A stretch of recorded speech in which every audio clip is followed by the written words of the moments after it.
We know you want to go on your own terms, which is great. Might we see any familiar faces from the mold of you joining, making appearances? I think you'll have to watch the show. Honestly, season 6 or 7, we don't work that hard to do that. We really like the characters that have been.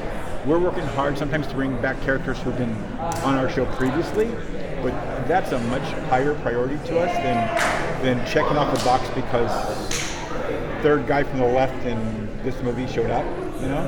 And so we do work hard to do that, so that feels like a real role. So maybe some of that. Are there any thoughts about reintegrating with the MCU more directly post season 7?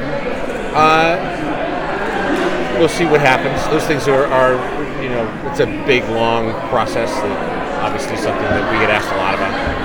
With this show getting 7 seasons, I think you guys said like 136 episodes. 136 episodes. What do you think was the key to that success of this show being on so long and having the fan base it does? I think you're right about what we talked about.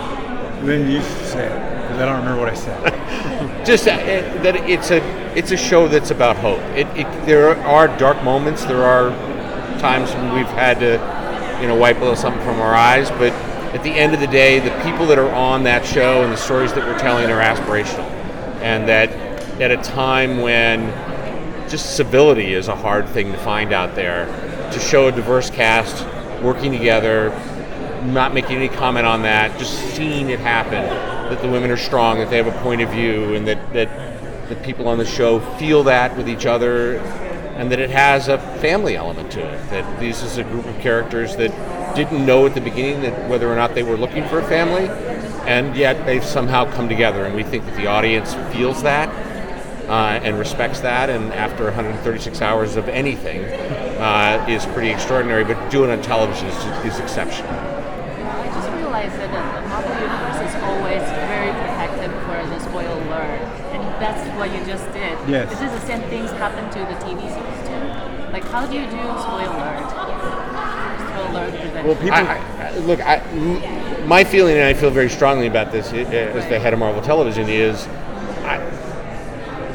the word spoil does not have a good connotation. If someone brought you a carton of milk and said, I think this is spoiled. Would you like to smell it? You'd go, no, I don't want to have anything to it. So the idea of being able to ruin the story before you get a chance to see it, when there's so many people out there that are just willing to do that, what we try to do is instead, we want to present the show the way that the writers and the showrunners intended for it to happen. And that's it. In our case, we have a 2-hour finale on August 2nd. It feels like a movie, and we're very proud of it.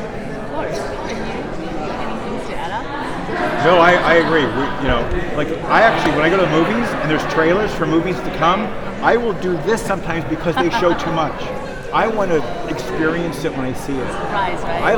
I want to be part of it. I don't want it to be like, oh, I've seen it. So we agree with that. And I know there's a lot of first culture because first, and I don't care. I would rather just be surprised. All right, thank you. Jeph Loeb.